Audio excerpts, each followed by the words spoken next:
हमारे डंकापति प्रधानमंत्री जी ने अमेरिका में चुनावों के दौरान माय फ्रेंड डोनाल्ड ट्रंप के चुनाव प्रचार के लिए दिन रात एक कर दिए। The words of candidate Trump, अब की बार ट्रंप सरकार। लेकिन उसका परिणाम क्या देखने को मिला? यही कि आए दिन डोनाल्ड ट्रंप भारत की बेइज्जती करते रहते हैं और भारत को नीचा दिखाते रहते हैं, क्योंकि ऐसा ही आज भी हुआ है। अमेरिका द्वारा भारत की यात्रा पर एक एडवाइजरी जारी की गई है।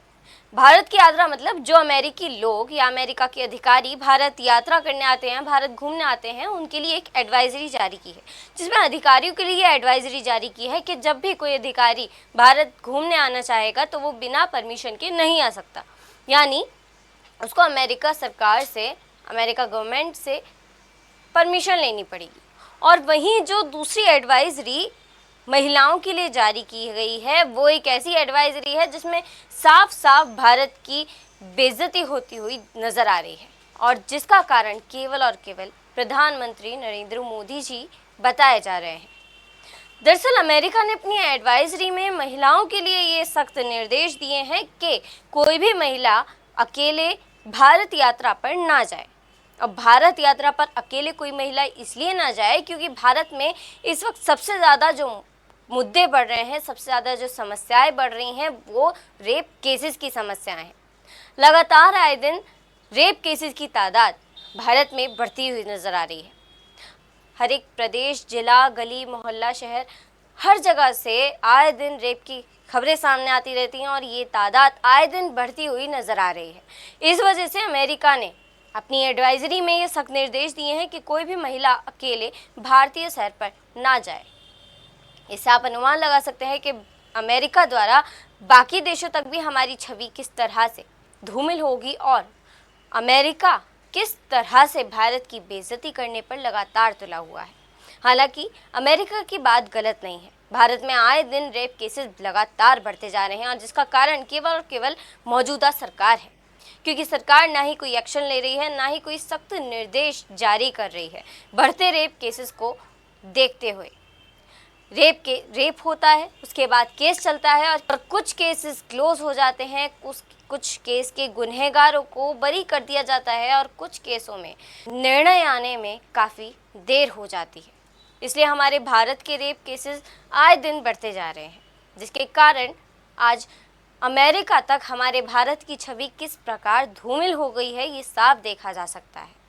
और इसी बड़े मुद्दे को लेकर आज कांग्रेस प्रेस प्रवक्ता सुप्रिया श्रीनेत भी प्रेस के सामने आई और उन्होंने पूरी आवाज़ बुलंद करके ये बात कही है कि सरकार द्वारा, सरकार की कुछ गलतियों के चलते विदेशों में हमारी छवि किस तरह से धूमिल होती हुई नजर आ रही है। आइए सुनते हैं।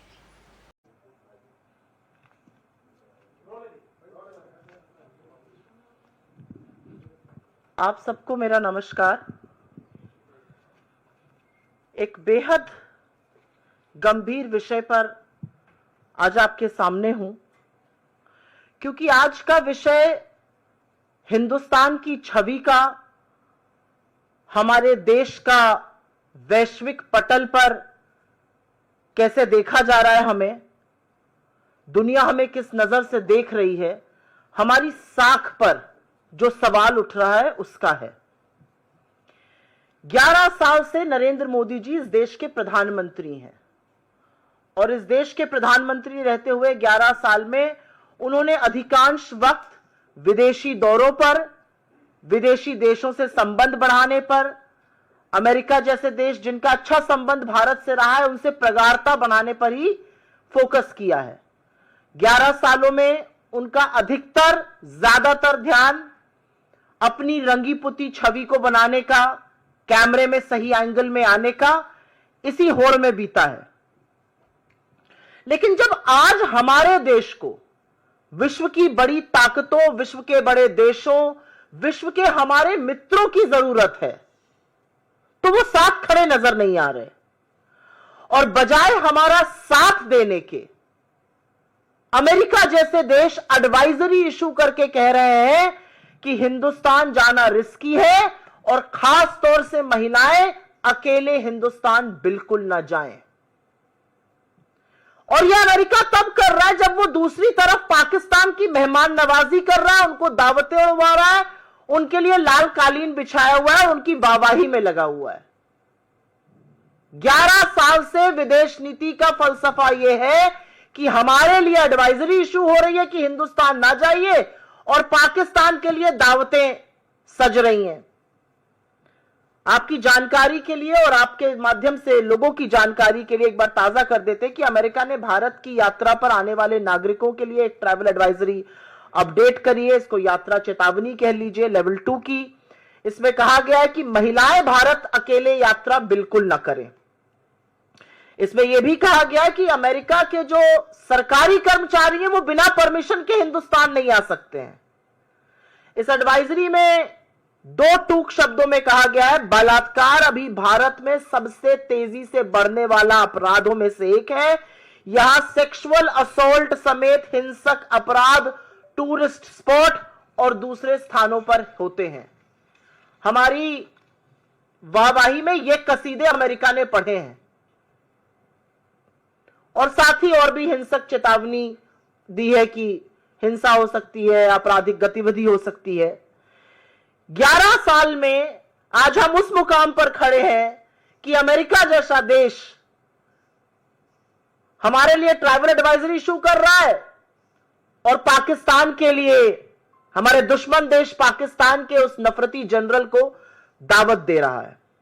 हाउडी मोदी किया, नमस्ते ट्रंप किया, अब की बार ट्रंप सरकार के भी नारे लगा डाले। क्या मिला, क्या मिला ये सब करके? आज सवाल इस बात का, आज सवाल तो उन मूल भक्तों से भी पूछना पड़ेगा जो यज्ञ हवन कर रहे थे कि ट्रंप जी राष्ट्रपति बन जाएं।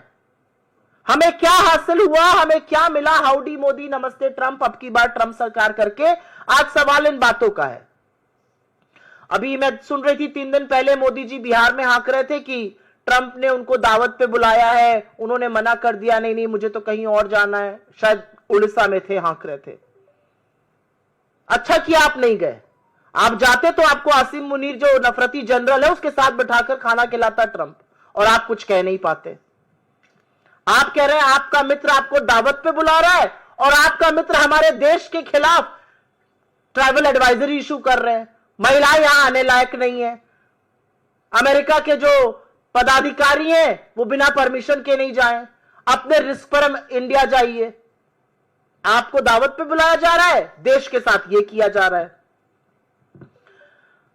तो असलियत यह है कि अपने देश की विदेश नीति को जो धता बताया है मोदी जी ने, उसका फलसफा यह है, क्योंकि विदेश नीति तो कोई है नहीं। विदेश मंत्री लेजर आंख लाल लाल लगाकर रील बनाने में व्यस्त हैं, मोदी जी सही कैमरा एंगल ढूंढने में व्यस्त हैं। 17 बार ट्रंप सीज फायर का श्रेय ले चुके हैं, भारत और पाकिस्तान को समकक्ष खड़े कर चुके हैं। आसिम मुनीर और नरेंद्र मोदी का नाम एक सांस में ले रहे हैं, जो मुझे कतई अच्छा नहीं लग रहा, क्योंकि जो भी हो मोदी जी इस देश के प्रधानमंत्री हैं। लेकिन भाजपा को और मोदी जी को शायद इससे कोई फर्क नहीं पड़ रहा है। हमारे ऊपर टैरिफ लगा दिया, हमारे लोगों को हथकड़ियां बेड़ियां पहनाकर खदेड़ दिया, हमारे देश के खिलाफ इस तरह की बातें हो रही हैं, और पाकिस्तान की वाहवाही हो रही है। सबसे बड़ी विडंबना क्या है, हमारे लिए ट्रैवल एडवाइजरी अपडेट हुआ, पाकिस्तान के लिए अपडेट नहीं हुआ। पाकिस्तान का ट्रैवल एडवाइजरी मार्च वाला ही, और बलोचिस्तान और खैबर और पख्तून उधर मत जाइए जहां पर उनके यहां टेररिज्म होता है। इससे बड़ा हमारे माथे पर और कलंक क्या होगा, और सरकार मूक दर्शक क्यों बनी रही है? हमारे लिए हमारे राज्यों में ट्रैवल एडवाइजरी इशू की गई है। पाकिस्तान की ट्रैवल एडवाइजरी में महिला सुरक्षा पर एक शब्द नहीं है। जो आतंकी मुल्क है, जहां पर मसूद अजहर से लेकर हफीज सईद और दाऊद इब्राहिम रह रहे हैं, वहां की कोई ट्रैवल एडवाइजरी अपडेट नहीं हुई है। भारत जैसा देश, हम दुनिया की 4थी अर्थव्यवस्था है, हम एक बड़ा मार्केट है, हम गांधी का देश है, हमारे लिए ट्रैवल एडवाइजरी इशू हो रही है, पाकिस्तान को कोई ट्रैवल एडवाइजरी नहीं इशू की जा रही है। कितनी बड़ी विडंबना है ये, कितना बड़ा विरोधाभास है, इस पर नई दिल्ली को फर्क ही नहीं पड़ रहा है। सरकार सो रही है। और मुझे ऐसा लगता है कि भारत के इतिहास में इससे बड़ी धज्जियां, इससे ज्यादा कलई हमारी विदेश नीति की कभी नहीं खुली है। हम विश्वगुरु बनने का दंभ भरते हैं, लेकिन वैश्विक पटल पर अमेरिका एक भी मौका नहीं छोड़ रहा है हमारी फजीहत करने का। और एक बात बता दो इससे पहले कि अपनी डोमेस्टिक बातों पर चर्चा करें, क्योंकि वो भी जरूरी है। इस एडवाइजरी का बहुत फर्क पड़ता है। यह एडवाइजरी ऐसे ही नहीं कोई फर्रा इशू हो जाता है। इस एडवाइजरी का फर्क हमारे पर्यटन पर पड़ेगा, हमारे यहां आने वाले पर्यटकों पर पड़ेगा, हमारे यहां की जो टूरिज्म से इनकम आती है उस पर पड़ेगा, हमारे यहां आने वाले निवेश पर पड़ेगा, हमारी अर्थव्यवस्था पर पड़ेगा, हमारे लोगों की आय पर पड़ेगा। Just for your information, every foreign fund and every company looks at the risks of travel involved with an investment destination, और उसी तरह से इन्वेस्टमेंट होता है। और नेट एफडीआई का नेगेटिव होना इन्हीं सब चीजों का साक्ष्य है। और अब मैं बात करना चाहती हूं जो कुछ अनकंफर्टेबल चीजें अमेरिका ने उठाई हैं। मैं इस मंच से, मेरे तमाम साथी इस मंच से, कांग्रेस के वरिष्ठ नेता इस मंच से, अन्य तमाम मंचों से महिला अपराध के बारे में बेखौफ होकर बार बार बोलते हैं और सरकार की जवाबदेही तय करते हैं। क्योंकि यह भी सच है कि अगर देश में हर घंटे 43 महिलाओं के खिलाफ अपराध होता है तो चुप रहना संभव नहीं है, उसको नहीं बर्दाश्त किया जाएगा। और लगातार ऐसा हो रहा है।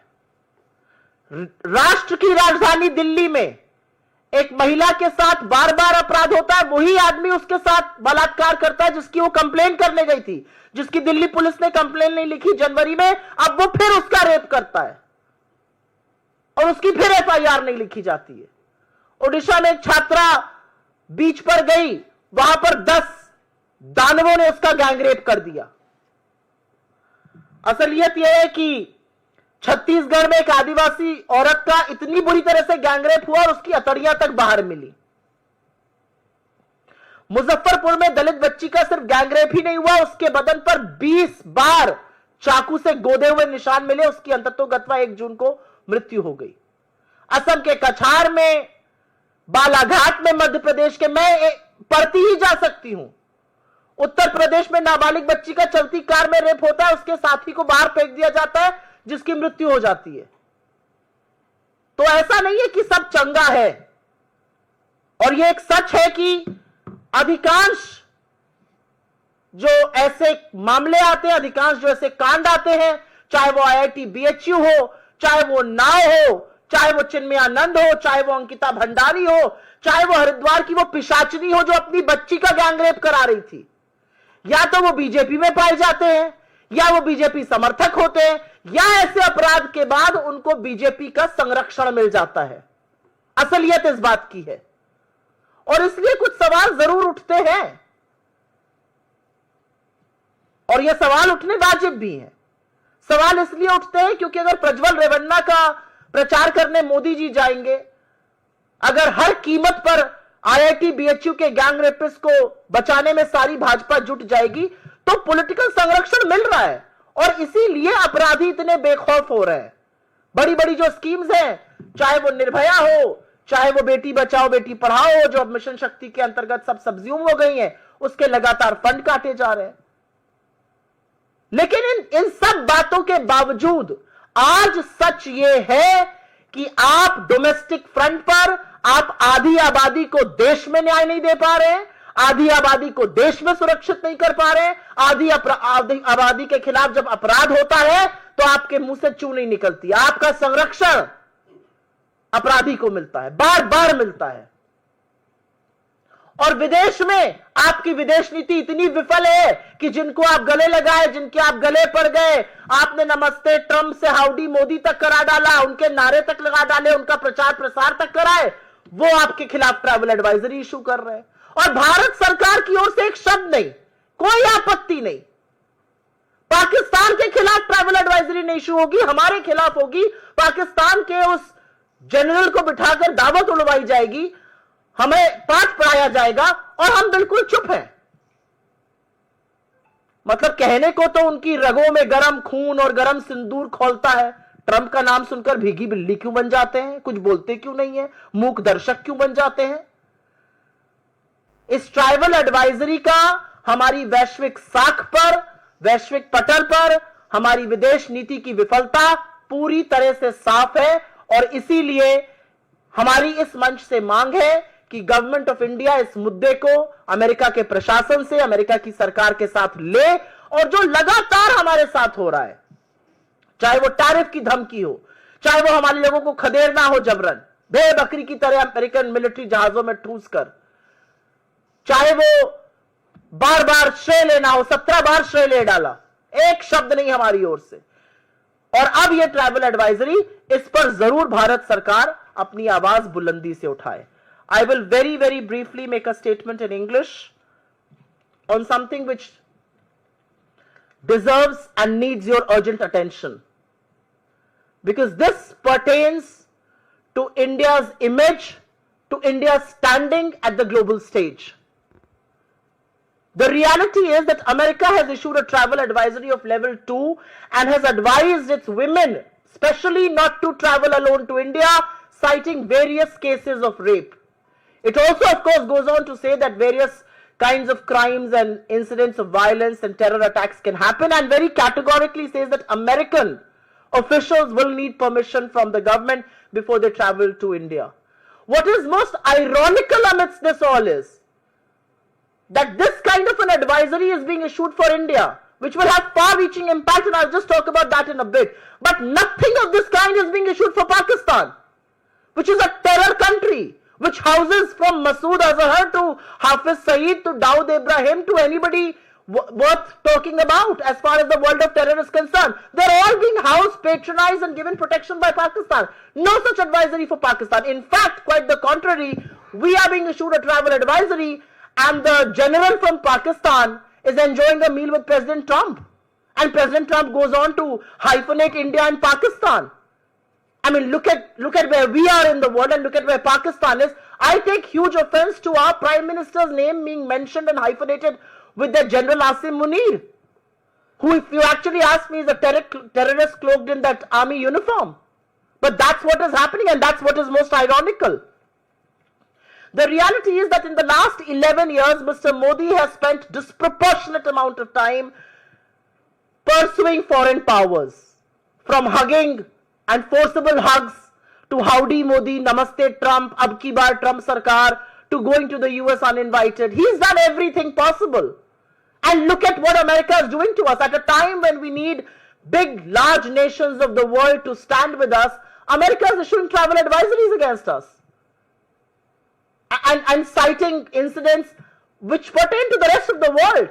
But this really malies us. And what is the government doing about it? Absolutely nothing. Pin drop silence like always.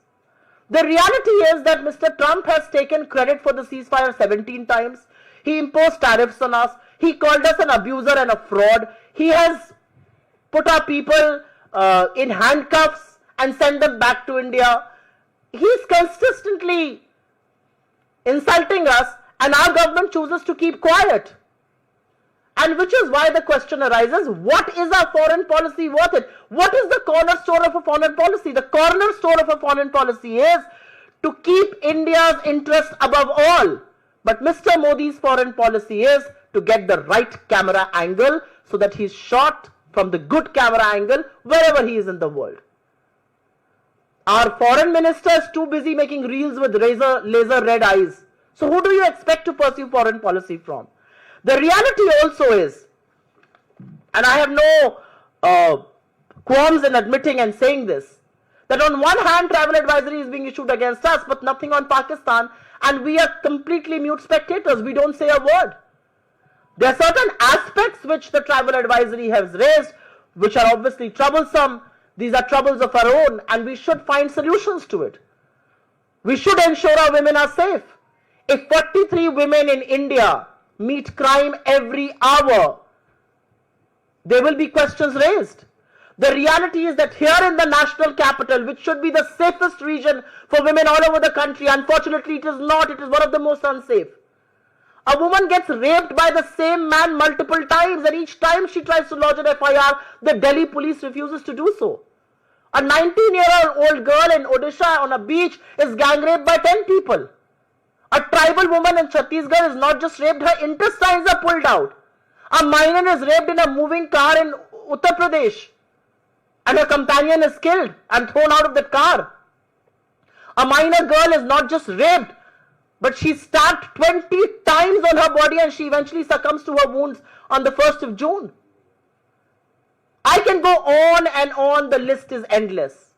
But the reality is that this shows the dichotomy that on our domestic front, we are not being able to save women, we are not being able to deliver justice, and on the foreign front, Mr. Modi's foreign policy has completely fallen flat at a time when you need allies to stand with us. Allies are issuing travel advisory against us. And let me tell you, a travel advisory is very damning. It impacts the number of tourists who will come to India. It impacts the funds that will come, the source of income that tourism generates. It impacts the level of investments that will come to this country. It impacts the basic income of people who are associated with those sectors and otherwise. So these are very damning advisory. And yet the Modi government is absolutely quiet. Each time Mr. Trump has taken credit for the ceasefire, 17 times, 3 times on Twitter, 14 times on camera. Absolute pin drop silence from the Modi government. So we demand from this very platform that Indian government should register its protest. Indian government should at the highest level take stern view of this advisory issued. This is not in good faith. This is not good for the country, and this shows double speak of the United States. On one hand, you're issuing advisories against India, but zilch on Pakistan. Pakistan, which is a terror state, is going absolutely scot-free. We are being hyphenated. Our prime minister is being spoken about in the same breath. I don't think any of this can be taken lying down. आपके सवालों का स्वागत है. सवाल अगर इसी पर रहे तो मैं बहुत अनुग्रहित रहूंगा. After visiting United States, your working committee member Shashi Tharoor praising Modi and his foreign policy. He wrote an article in Hindu, and that article was shared in social media yesterday by Prime Minister Office. So what is AICC position on this? I am Supriya Srinath, and I am the national spokesperson of the Congress party, and I am addressing you here. And I have to say about our foreign policy what I have said. I have cited a reason to say what I have said. I have cited a very damning travel advisory, and I think that suffices your question. Foreign policy को लेकर ये सवाल उनकी अपनी राय हो सकती है, वो कांग्रेस पार्टी की राय नहीं है. कांग्रेस पार्टी की राय इसलिए नहीं है क्योंकि कांग्रेस पार्टी आपको साक्ष्यों और सबूतों के साथ पूछ रही है. ट्राइबल एडवाइजरी ये कि महिलाएं अकेले नहीं जा सकती हैं. ट्राइबल एडवाइजरी ये कि हिंदुस्तान में रेप बेधड़क हो रहा है, आप बिल्कुल मत जाइए. ट्राइबल एडवाइजरी ये अपने रिस्क पर जाइए. ट्राइबल एडवाइजरी ये कि हिंदुस्तान में कहीं पर भी शॉपिंग मॉल पे या कहीं पर भी पर्यटकों की जगहों पर हिंसा हो सकती है, आतंकी हमले हो सकते हैं. ये ट्राइबल एडवाइजरी हिंदुस्तान के लिए आ रही है. ये ट्राइबल एडवाइजरी पाकिस्तान के लिए नहीं आ रही. ये बाकी आतंकी मुल्कों के लिए नहीं आ रही. ये हमारे लिए कैसे आ सकती है? और ये सच है कि हिंदुस्तान एक बड़ा मार्केट है, हिंदुस्तान अमेरिका का एलाय है, हिंदुस्तान की इकोनॉमी है बड़ी, और ये सबके प्रयास से बनी है. मोदी जी ने उस इकोनॉमी को कम बढ़ाया, ये भी मैं आपको बता दूं. इससे पहले कि एक बाइट काट के बताएं, मान लिया कांग्रेस ने, बिल्कुल नहीं माना कांग्रेस ने. हम कहां होते अगर मोदी जी बीच में इकोनॉमी का बंटाधार ना करते. लेकिन यह सच है कि आज हम एक बड़ी इकोनॉमी है और उसके बावजूद अमेरिका हमारे साथ इस तरह का बर्ताव कर रहा है. तो कांग्रेस पार्टी का जो ऑफिशियल स्टैंड है, कांग्रेस पार्टी जो इस बात पे मुद्दे पर कहना चाहती है, जो विदेश नीति की विफलता पर बात करना चाहती है, वो आपके सामने है. मैम, आपने ही दो बात रखी. पहले आपने कहा कि वो अमेरिका खुद कह रहा है महिलाओं के लिए सेफ नहीं है भारत. दूसरी तरफ आप खुद ही आंकड़े बता रही हैं कि किस तरीके से देश की राजधानी भी महिलाओं के लिए सुरक्षित नहीं है, ये कैपिटल का हाल है. तो कहीं ना कहीं फिर ये तो अमेरिका की बात जो है वो कहीं ना कहीं ठीक दिखाई देती है, और आप इस बात को कह रही हैं तो नहीं. डोमेस्टिक फ्रंट पर हमारे यहां क्या हो रहा है, ये हमारा मामला है. डोमेस्टिक फ्रंट पर अगर हम महिला अपराध को रोक नहीं पा रहे हैं, ये हमारी विफलता है. और इस पर सवाल उठाना मुझे लगता है विपक्ष का ही नहीं, आपका, हर व्यक्ति का इस देश में काम है. लेकिन अमेरिका उस पर ट्रैवल एडवाइजरी इशू करे और उस पर यह कहे कि बिल्कुल जाना अनसेफ है, और बिल्कुल यह कहे कि वहां पर अकेली महिला को जाना नहीं चाहिए, और उस ट्रैवल एडवाइजरी के बहुत सारे खामियाजे हैं. उस ट्रैवल एडवाइजरी का खामियाजा निवेश है, पर्यटकों का कम आना है, आय है, हमारे के पर्यटन क्षेत्र का बिल्कुल ठप हो जाना है, उसके बहुत सारे खामियाजे. और दिक्कत इस बात की है कि आप भारत के साथ यह सलूक कर रहे हैं और आतंकी मुल्क पाकिस्तान को अपनी गोदी में बिठाकर मुर्ग मुसल्लम खिला रहे हैं, और हमारी सरकार चुप है. मुझे नहीं लगता इसमें कोई विरोधाभास है। मुझे लगता है डोमेस्टिक फ्रंट पर हमें अपनी महिलाओं को सुरक्षित करना है और फॉरेन फ्रंट पर हमारी साख पर अगर कोई भी देश अनवर और अनर्गल सवाल उठाता है तो उसका जवाब देना है। सुप्रिया जी, एक एक्स पर आपने पोस्ट जारी किया है 18 घंटे पहले, जिसमें एक न्यूज़पेपर का हवाला आप दे रही हैं और उसमें आप कह रही हैं कि पहलगाम आतंकी हमले में जो स्केच जारी किया गया है सरकार की तरफ से, वो असल में उन आतंकियों से मेल ही नहीं खाता है, ये आनन फानन में सरकार ने किया है। अब बीजेपी कांग्रेस से सवाल करे कि क्या ये कांग्रेस का सबूत गैंग है जो लगातार इस तरह के हमलों के वक्त सवाल उठाता है? आप मीडिया से आती हैं, आप भी अखबार पढ़ती होंगी सवेरे, उस अखबार के बेसिस पर आपके, क्योंकि मैं चैनल में और आप ही के ग्रुप में काम कर चुकी हूं, उसके बेसिस पर आपको बाइट से इकट्ठा करने को कहा जाता है, उसके बेसिस पर टीवी डिबेट्स होते हैं, उसके बेसिस पर न्यूज स्टोरीज होती हैं। इंडियन एक्सप्रेस की यह खबर है और इसको तमाम न्यूज पोर्टल्स इंक्लूडिंग तमाम न्यूज चैनल्स ने उठाया है और वहां से हमने वो खबर उठाई है। इस खबर का डिनायल क्यों नहीं आ रहा है सरकार की ओर से? सरकार तो जेएनके पुलिस को ब्लेम कर रही है, जेएनके पुलिस तो सेंटर को रिपोर्ट करती है ना, यूनियन टेरिटरी है। इंडियन एक्सप्रेस की एक खबर है, उस खबर के हवाले से यह बताया गया है कि जो 3 आतंकियों के स्केच रिलीज किए गए थे, असल में वो पहलगाम के आतंकी ही नहीं है और यह जल्दबाजी में किया गया। तो मैं जानना चाहती हूं कि अभी तो हम यह सवाल उठा रहे थे कि 2 महीने से ऊपर हो गए और वो आतंकी कहां है ये किसी को पता नहीं, जमीन निगल गई, आसमान खा गया, किसी को नहीं पता है। ये कितनी बड़ी विफलता है कि 2 महीने बाद वो आतंकी कहां चले गए हमें पता ही नहीं है। वो देश में है तो हम पकड़ क्यों नहीं पा रहे, विदेश चले गए तो आपने सीज फायर कैसे कर दिया? असलियत यह है कि अभी सवाल यह था, अब पता चल रहा है नहीं जी, जो स्केच हमने देखा, जो फोटो हमने देखी, वो शायद आतंकी ही नहीं थे और यह हवाला इंडियन एक्सप्रेस की रिपोर्ट दे रही है। तो सबूत गैंग, हर चीज में गैंग लगाने वाले लोग आज ये बताएं 2 महीने हो गए, ये आतंकी, कोई और आतंकी, कोई और स्केच, हत्यारे कहां हैं? सवाल इस बात का है। Ma'am, there was a meeting yesterday of the Prime Minister Museum and Library headed by the Prime Minister himself, and in the meeting it was decided that they are going to move court because apparently in 2008 Sonia Gandhi moved 51 cartons full of documents related to former Prime Minister Nehru. So what is there to move court about? To bring that back. She's a member of his family. She has every right to make his correspondence or anything private. In any case, I don't know much about this matter. I'm sure my party will come back with an official response. But my first response is that she's a member of his family. She's his great-granddaughter. What is wrong with that? And I have actually something to say. I saw some pictures of the Prime Minister standing with multiple people at libraries. 84,000 schools in India have been shut down since 2014, since Mr. Modi has come to power. You can open 20 libraries and get yourself, pictured before all of them. If you continue to shut down schools in this country, you are playing with education, you are playing with the future of our people. It's as simple as that. Ma'am, as AICC spokesperson, why are you not attend this Shashi Tharoor question? I have answered the question in the best possible way that I could. I am the AICC spokesperson. I have been authorized to put out the party stand, which I have. She's asking a question. I've already answered that question. I'm not going to take it multiple times over. Ma'am, yesterday the by-polls results have come out in which Congress party has won 1 seat in Kerala.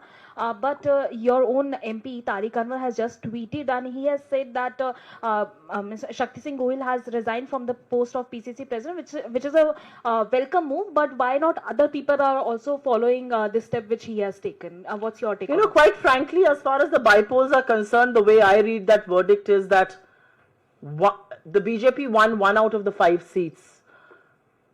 It tells you the anger people in this country have on most issues, including the Pahalgam terror attack. It tells you that people are worried that we have not been able to catch a single terrorist after 2 months of when the terror strike really happened. As far as Shakti ji is concerned, he answered to his own moral conscience and he thought it was his moral calling that he wanted to take ownership. People in the Congress are trained and attuned like that. People in the BJP perhaps are not. The railway accidents continue unabated. The railway minister doesn't resign. There is a huge accident, one of the most unprecedented ones as far as airways is concerned. The aviation minister is busy making reels. nobody in this government resigns. Nobody in this government takes any moral responsibility, including the Prime Minister. So I don't know. I mean, I don't know how misplaced or placed that question is. But if Shakti Singh Gohil ji feels that this is his moral responsibility, he's answered to his own moral call. Questioning that why Congress is silent now. Earlier they used to question a lot about the EVMs, but now when the result has come out in their favor and on other seats like Aam Aadmi Party has also won, then why Congress Party is silent on the result? What do you mean, why are we silent? We look at voting patterns, we look at voting lists, we look at voters missing, we look at polling that happens. The reality is that in the last 2 months, you have seen Election Commission move earth and heaven to keep people out of the election process. You just had an election commission order that has gone to various states, which essentially says that they don't need to keep proof of video and photographs beyond 45 days if it is not challenged. They moved earth and heaven and in 24 hours made a law which ensured that people of this country have no access to electoral documents or electoral videography. Why is the Election Commission moving earth and heaven to keep people of this country out of the election process? Why can't you give digital readable voting lists to opposition that's demanding it? It's quite as simple as that. बहुत बहुत धन्यवाद आपका, शुक्रिया। क्या?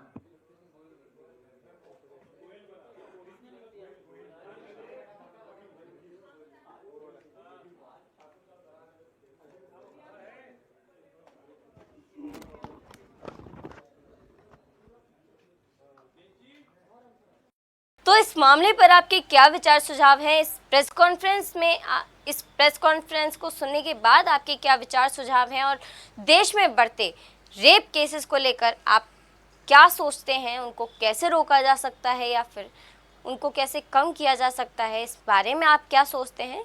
अपने विचार सुझाव हमें कमेंट ज़रूर कीजिएगा। खबर को ज़्यादा से ज़्यादा शेयर कीजिएगा, लाइक करिएगा। देखते रहिए वर्ल्ड हेडलाइन। मैं नंदिनी नागर, नमस्कार।